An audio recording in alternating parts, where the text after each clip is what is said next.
Jambo la kwanza, kwa niaba ya kamati tendaji na baba walezi wetu sista, pia nawashukuru sana kwa utume ambao mmeufanya hasa pale tulipokuwa katika hali ya kukaa vikao tukitafakari namna ya kusafisha kanisa letu hili ambalo ni la Hija.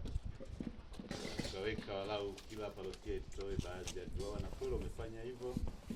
Basi na wale ambao hawajakamilisha ile jambo tunaendelea kuwaomba vijana walio changamoto zisikosekane.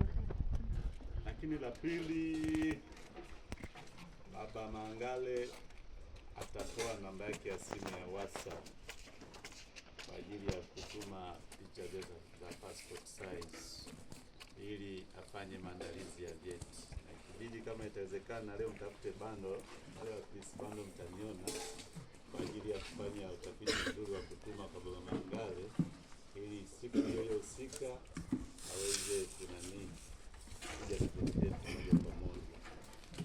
Lakini la tatu, kama tunavyokumbuka Ijumaa Kuu ni siku ya Hija yetu takatifu, na kila mmoja ana akili timamu.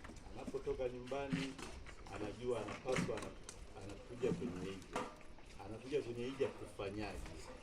Na wengine mwaka jana walikuwa wanapiga story tu mwanzo mwisho. Sasa wewe wa mwaka huu basi mbadilike.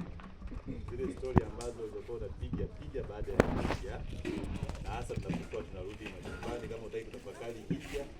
Ila vizuri kabisa ukirudi nyumbani ndio utafakari zaidi na ufanye Hija ukiwa peke yako.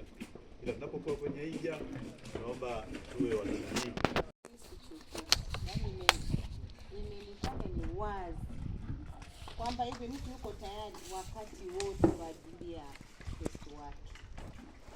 Nimejitahidi sana na tunaweza kujua, imagine kama mtu sasa hivi tu alafu nini 10,000 imagine akasema atakula kwa jojo sijui nini, akasema sasa huyo mzee yupo, kwa hiyo akatoa. Basi tunashukuru na baba amesema nia ni njema. Sasa nyinyi tunaongezea pale pa kupeleka na gereza. Kwa hiyo hata saa nyingine kama umebakiza maji unaweza kusema peleke baba nguo hiyo nani unasema nyumbani kipo. Sasa pia utafanya ile Ijumaa tuweze kuwasaidia na wenyewe. Wengine wamo mle sio kwa sababu umekosa, isipokuwa tu kwamba ni makosekano ya kibinadamu tu, labda ameifiana tu katika na mwenzake, labda ana hela sasa akampeleka kule huko. Lakini hajafanya kitu, katupikia chakula, ndio tunaenda kumshtaki kwamba amepikia kibichi, lakini amepika. Si ndio hivyo?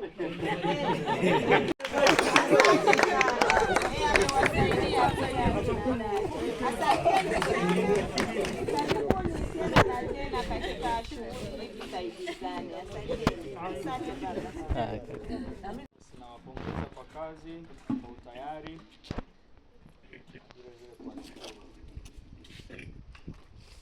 Basi mara kwa mara vijana nyinyi ndio ngumu kazi, tunawachukulia, kumbe msichoke.